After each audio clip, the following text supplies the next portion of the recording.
Hello friend, good morning, नमस्कार। मैं अर्चना आप सभी का स्वागत करती हूँ आपके अपने यूट्यूब चैनल लर्न विद पर। शुरू करेंगे फ्रेंड अपनी आज की क्लास। साइंस टॉपिक हम डिस्कस कर रहे हैं। सुपर टेट में साइंस आपके 10 नंबर के क्वेश्चन पूछे जाएंगे, जिसमें फिजिक्स, केमिस्ट्री, बायो तीनों ही सब्जेक्ट से 2-2, 3-3 नंबर के क्वेश्चन आपके यहाँ पर आएंगे।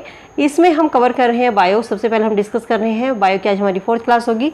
इससे पहले हम बायो का जो फर्स्ट टॉपिक है जीव विज्ञान और जीवों की दुनिया, जिसमें आपसे पूछा गया एनिमल किंगडम, प्लांट किंगडम और बेसिक ऑफ बायो डिस्कस कर चुके हैं। वीडियो अगर आपने नहीं देखी है तो मैंने चैनल पे जाके प्लेलिस्ट अपडेट कर दी है, वहाँ से आप देख सकते हैं। लिंक डिस्क्रिप्शन में दे दूंगी, वहाँ से भी आप चेक कर सकते हैं। थ्योरी और क्वेश्चन को हम डिस्कस करेंगे, ठीक है। तो चलिए सेशन को शुरू करते हैं। वीडियो अगर पसंद आए तो वीडियो को फ्रेंड के साथ में लाइक शेयर करते चलिए, और चैनल पे नए हैं तो सब्सक्राइब करके बेल आइकन जरूर प्रेस कर लीजिएगा। देखेंगे सबसे पहले आज हम डिस्कस करेंगे मानव शरीर में डाइजेस्टिव सिस्टम, पाचन तंत्र और रेस्पिरेटरी श्वसन तंत्र को, ठीक है। सबसे पहले हम डिस्कस करेंगे डाइजेस्टिव सिस्टम, पाचन तंत्र। पाचन क्या होता है कि भोजन के कठोर कणों को छोटे छोटे भागों में तोड़ना क्या कहलाता है? पाचन कहलाता है। पाचन के भाग कौन से होते हैं? पाचन के 5 भाग होते हैं, यानी कि पाचन 5 अवस्थाओं में पूरा होता है। सबसे पहले हम भोजन को ग्रहण करते हैं, उसके बाद उसका पाचन होता है, फिर उसका अवशोषण होता है, देन उसका स्वांगीकरण होता है, फिर होता है मल परित्याग, ठीक है। तो 5 स्टेज में भोजन की पाचन की प्रक्रिया पूरी होती है। मानव का पाचन तंत्र 2 भागों में पूरा होता है, एलिमेंट्री कैनाल और डाइजेस्टिव ग्लैंड। आहार नाल, मनुष्य की आहार नाल 8 से 10 मीटर लंबी होती है। आहार नाल के विभिन्न भाग कौन कौन से हैं? मुख गुहा, ग्रसनी, ग्रासनली, आमाशय, छोटी आंत, बड़ी आंत। जी, भोजन जो पचता है छोटी आंत में पचता है, और बड़ी आंत जो होती है भोजन को पचाती नहीं है, ये केवल इसको बाहर निकालती है, ठीक है। नेक्स्ट हम बात करते हैं मुख गुहा। मुख गुहा में क्या क्या आता है? दांत आते हैं आपके, जीभ आती है, तालू आती है, लार ग्रंथि आती है। दांत जो होते हैं मनुष्य में कितने प्रकार के? 3 प्रकार के दांत होते हैं, गर्तदंती, द्विबारदंती और विषमदंती दांत होते हैं। द्विबारदंती दांत कौन से होते हैं? जो जीवन में 2 बार आते हैं, जिससे पहले हम कहते हैं दूध के दांत या क्षीर के दांत इन्हें कहते हैं। ये अस्थायी होते हैं और इनकी संख्या 20 होती है। क्वेश्चन आपसे पूछा जा सकता है कि क्षीर के दांत या दूध के दांत जो होते हैं उनकी संख्या कितनी होती है? 20 होती है। दूसरे दांत 32 होते हैं तथा अस्थायी होते हैं। जो बच्चे के टूटने के बाद जो दांत आते हैं वो स्थायी दांत होते हैं, उनकी संख्या कितनी? 32 होती है। आगे हम बात करते हैं विषमदंती। विषमदंती दांत ये 4 प्रकार के होते हैं, कृंतक, या हम इन्हें कहते हैं छेदक दांत, जो कि काटने वाले दांत होते हैं। जो सामने के अपने 4 दांत देखे ना, सामने के 4 दांत, नीचे के और सामने के ऊपर के वाले 4 दांत, ये होते हैं कृंतक। नेक्स्ट आते हैं रजनक। इन 4 के साइड में 2 राइट साइड में 1 राइट साइड का, 1 लेफ्ट का, तो 2 नीचे हो गए और 2 ऊपर हो गए। रंधक दांत या भेदक दांत इनको कहा जाता है, जो फाड़ने वाले दांत होते हैं। ये आपके टोटल 4 दांत होते हैं। अग्रचर्वक प्रीमोलर दांत होते हैं, ठीक है, जिसे हम कहते हैं किल्ले बोलते हैं हम अपनी भाषा में ज़्यादातर। मुझे नहीं पता आपके यहाँ किस उसमें बोला जाता है, लेकिन इन्हें ज़्यादातर बोलते हैं किल्ले निकल रहे हैं, ठीक है। तो ये प्रीमोलर होते हैं, जो आपके 5 टीथ हो गए हैं। ये आपके 4 सामने के और 2 इनके लेफ्ट राइट वाले। इनके नेक्स्ट जो दांत आते हैं आपके, वो आते हैं 4 दांत, 2 इधर राइट में, 2 लेफ्ट में, और 4 दांत ऊपर होते हैं। तो 8 दांत आपके ये हो गए अग्रचर्वक। और पीछे जो आपकी दाढ़ होती हैं मोलर, ये होती हैं 3 नीचे होती हैं इस साइड में, 3 इस साइड में, तो 6 नीचे होती हैं और 6 ही ऊपर होती हैं। ये दांत होते हैं मोलर, जो होते हैं 12 दांत होते हैं, जो चबाने वाले दांत होते हैं, ठीक है। तो चबाने वाले दांत कितने होते हैं? 12 होते हैं। अग्रचर्वक की संख्या 8 होती है, रजनक की संख्या 4 होती है, और कृंतक या इन्हें कहते हैं छेदक दांत, ये होते हैं सामने के 4 दांत, ये होते हैं, इनकी संख्या होती है 8, ठीक है। क्लियर है? चलिए आगे बढ़ते हैं। दंत सूत्र आपसे पूछा जाता है, नोट कर लीजिएगा, इंपोर्टेंट लगा लीजिएगा। I = 2/2, C = 1/1, PM 2/2 और M 3/3, = 8/8, = 6 × 2 = 30, ठीक है। ये आपका दंत सूत्र है, जो कि यहाँ पर आपको याद करना है। नेक्स्ट हम बात करते हैं अमाशय की। स्टमक किस आकार का होता है? जे आकार का ये होता है, और भोजन यहाँ लगभग कितने? 4 घंटे रहता है। अमाशय में भोजन 4 घंटे रहता है। इसे जठर ग्रंथि भी कहते हैं। जठर ग्रंथि में जठर रस या अमाशय रस स्रावित होता है, ठीक है। यहाँ पर ये लाइन आपकी इंपॉर्टेंट बनती है, पूछा जा सकता है कि जठर रस जो होता है किस में बनता है? तो अमाशय में बनता है, ठीक है, और जठर ग्रंथि से ही जठर रस स्रावित होता है। अमाशय में HCl हाइड्रोक्लोरिक अम्ल का निर्माण होता है, जो कि भोजन को सड़ने से बचाता है। भोजन को सड़ने से कौन बचाता है? HCl हाइड्रोक्लोरिक अम्ल जो होता है भोजन को सड़ने से बचाता है, इंपॉर्टेंट लगा लीजिएगा। अमाशय से निकलने वाले रस में जो जठर रस निकलता है उसमें 2 एंजाइम होते हैं। कौन कौन से होते हैं? पेप्सिन होता है और रेनिन होता है। पेप्सिन क्या करता है? प्रोटीन को खंडित करता है, और रेनिन जो होता है दूध की प्रोटीन को ठोस प्रोटीन में ये कन्वर्ट करता है। जठर रस का रंग कैसा होता है? जठर रस का रंग जो होता है हल्का पीले रंग का ये होता है। नेक्स्ट हम बात करते हैं छोटी आंत। छोटी आंत जिसमें भोजन पचता है। छोटी आंत की लंबाई 6 से 7 मीटर की होती है। स्मॉल इंटेस्टाइन, छोटी आंत में भोजन के पाचन की क्रिया पूरी होती है और पचे हुए भोजन का अवशोषण होता है। ठीक है, इसकी दीवारों से आंतरिक रस निकलता है। इंपॉर्टेंट लगा लीजिएगा, पूछा जाता है कि छोटी आंत की जो दीवारें होती हैं उनसे कौन सा रस निकलता है, आंतरिक रस निकलता है। इसमें निम्न एंजाइम होते हैं, माल्टेज, सुक्रोज, लैक्टोज और लाइपेज। ये सभी एंजाइम किस में पाए जाते हैं, छोटी आंत में पाए जाते हैं। अब यहाँ पर आपसे पूछा जाता है क्वेश्चन कि जो इनका परिवर्तित रूप है, माल्टेज किसको किस रूप में परिवर्तित करता है। तो माल्टेज जो होता है वो ग्लूकोज में, छोटी आंत जो होती है वो माल्टेज को ग्लूकोज में परिवर्तित करती है, सुक्रोज को ग्लूकोज और फ्रक्टोज में परिवर्तित करती है, लैक्टोज को ग्लूकोज और गैलेक्टोज में परिवर्तित करती है और लाइपेज को ग्लिसरीन और फैटी एसिड के रूप में छोटी आंत परिवर्तित करती है। यहाँ पर ये चीज़ आपको नोट रखनी है। ठीक है, आगे हम बात करते हैं बड़ी आंत की। बड़ी आंत की जो लंबाई होती है वो 1.5 मीटर की होती है, लगभग 5 फीट होती है।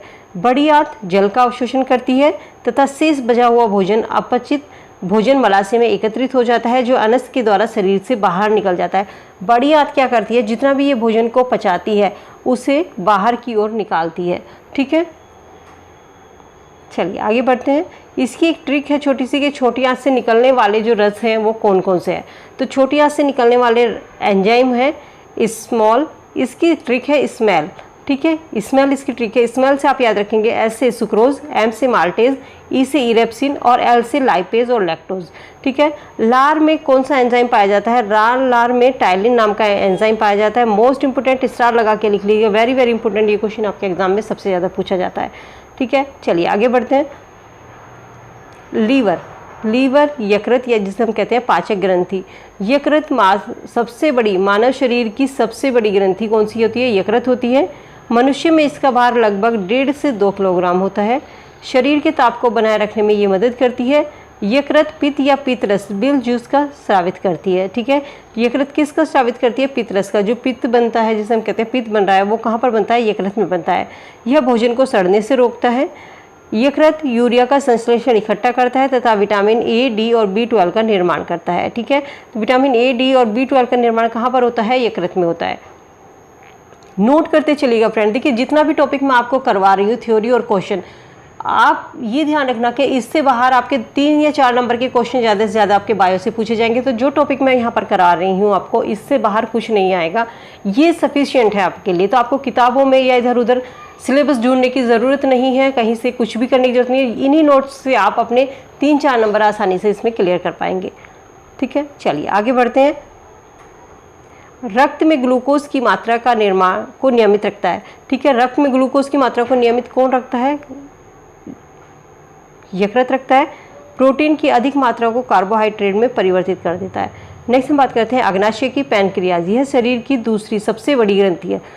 शरीर की सबसे बड़ी दूसरी ग्रंथि कौन सी है, पैनक्रियाज होती है। मिश्रित ग्रंथि से हम कहते हैं, यह अंतःस्रावी और बहिःस्रावी ग्रंथि से मिलकर बनी होती है, इसीलिए इसे मिश्रित ग्रंथि भी कहा जाता है। अग्नाशय में लैंगरहैंस द्वीपिकाएं पाई जाती हैं। स्टार लगा के लिख लीजिएगा, इंपॉर्टेंट है। अग्नाशय में कौन सी द्वीपिकाएं पाई जाती हैं, लैंगरहैंस द्वीपिकाएं पाई जाती है। क्यों इसे लैंगरहैंस द्वीपिकाएं क्यों कहते हैं, क्योंकि इनकी जो खोज की थी वो भी लैंगरहैंस के चिकित्सा शास्त्रियों के द्वारा की गई थी। ठीक है, लैंगरहैंस की द्वीपिकाओं में 3 प्रकार की कोशिकाएं निकलती है, अल्फा, बीटा और गामा। ठीक है, बीटा गामा जो होती है, बीटा गामा से इंसुलिन हार्मोन स्रावित होता है। क्वेश्चन आपसे पूछा जा सकता है कि इंसुलिन हार्मोन कहाँ से स्रावित होता है, तो बीटी जो कोशिकाएं होती हैं उनसे इंसुलिन हार्मोन स्रावित होता है। इंसुलिन हार्मोन की कमी के कारण कौन सा रोग होता है, मधुमेह रोग होता है। मोस्ट इंपॉर्टेंट है। ठीक है, एक एक क्वेश्चन, एक एक लाइन आपके लिए यहाँ पर इंपॉर्टेंट है, क्योंकि जितना भी इंपॉर्टेंट है वही मैं यहाँ पर आपको करवा रही हूँ। अग्नाशय से स्रावित होने वाले एंजाइम कौन से हैं, इसकी एक छोटी सी ट्रिक है। इसकी ट्रिक है टॉल, यानी कि टॉल, टी से ट्रिप्सिन, ए से एमालाइज, एल से लाइपेज, जो छोटी आंत से निकलता है। ठीक है, एल से यहाँ पर अभी कुछ भी नहीं है। आगे हम बात करते हैं पैनक्रियाज से कौन सा रस निकलता है। पैनक्रियाज से अग्नाशय रस निकलता है, जिसमें 9.8% जल होता है और लवण होता है। शेष मात्रा में लवण और एंजाइम होते हैं। ठीक है, अग्नाशय का पीएच मान कितना होता है, 7.5 से 8.3 इसका पीएच मान होता है। अग्नाशय रस को पूर्ण पाचक रस भी कहा जाता है, तो यहाँ पर याद रखिएगा।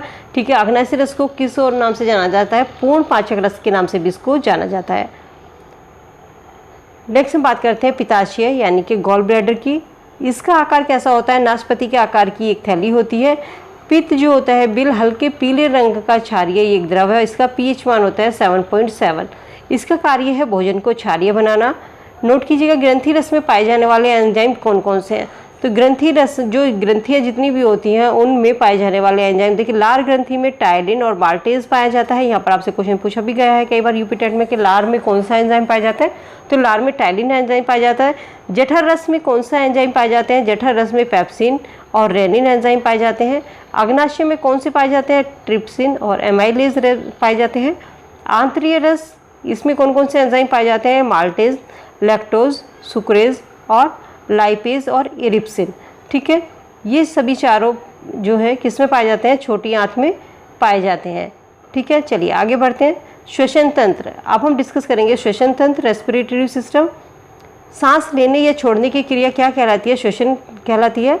सांस लेने की क्रिया अंतःश्वसन या निःश्वसन कहलाती है और सांस छोड़ने की क्रिया क्या कहलाती है? उच्च श्वसन या निःश्वसन कहलाती है। ठीक है, नहीं यहाँ पर थोड़ा सा गलत है शायद। सांस लेने की क्रिया क्या कहलाती है? निःश्वसन नहीं आएगा यहाँ पे। ठीक है, सांस लेने की क्रिया क्या अंतःश्वसन कहलाती है और सांस छोड़ने की क्रिया उच्च श्वसन कहलाती है। ठीक है, यहाँ पर ये चीज़ आप नोट कीजिएगा। मानव के स्वतंत्र तंत्र में कितने भाग होते हैं? मानव के स्वतंत्र तंत्र में निम्न भाग होते हैं। सबसे पहले आता है नासाद्वार, उसके बाद आता है नासक गुहा जिसे हम नोज कहते हैं, नासिका होती है। उसके बाद आती है ग्रसनी, फिर आती है श्वास नलिका, उसके बाद आती है श्वसनिया और फिर आते हैं फेफड़े। ये क्रम आपसे एग्जाम में पूछा जाता है। स्टार लगा के इंपोर्टेंट जरूर लिखिएगा। ठीक है, क्योंकि आपसे क्रम में पूछ लिया जाएगा कि मानव के श्वसन तंत्र में कौन से भाग होते हैं, उनका क्रम क्या है। ठीक है, तो इसी क्रम में ये आपको यहाँ पर लिख नोट करने हैं। आगे हम बात करते हैं कि भोजन कहाँ चला जाता है? भोजन ग्रास नली में चला जाता है। श्वसन तंत्र, जिस दर से मनुष्य 1 मिनट में सांस लेता है और छोड़ता है वह श्वसन दर कहलाती है।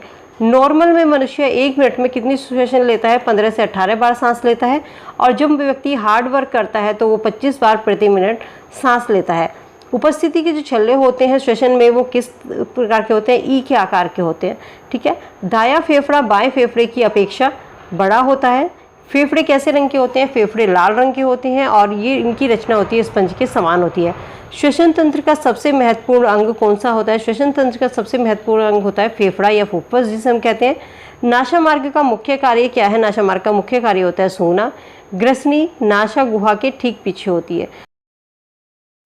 श्वसन दर क्या होती है कि जिस दर से मनुष्य 1 मिनट में सांस लेता है और छोड़ता है उसे हम क्या कहते हैं? उसे श्वसन दर कहा जाता है। नॉर्मल में 1 मिनट में व्यक्ति कितनी श्वसन लेता है? 15 से 18 बार सांस लेता है। और जब व्यक्ति हार्ड वर्क करता है तो 25 बार प्रति मिनट, 1 मिनट में 25 बार सांस लेता और छोड़ता है। ठीक है, क्लियर है? चलिए आगे बढ़। नेक्स्ट हम बात करते हैं कि दायां फेफड़ा बाएं फेफड़े की अपेक्षा बड़ा होता है, यानी कि दायां फेफड़ा जो होता है वो बड़ा होता है, बायां फेफड़ा छोटा होता है। फेफड़े किस रंग के होते हैं? फेफड़े लाल रंग के होते हैं और इनकी रचना कैसी होती है? स्पंज के समान इनकी रचना होती है। श्वसन तंत्र का सबसे महत्वपूर्ण कार्य क्या, सबसे महत्वपूर्ण अंग कौन सा होता है? फेफड़ा होता है या फुफ्फुस होता है। नासा मार्ग का मुख्य कार्य क्या है? नासा मार्ग का मुख्य कार्य सूंघना है। ग्रसनी नासा गुहा के ठीक पीछे होती है।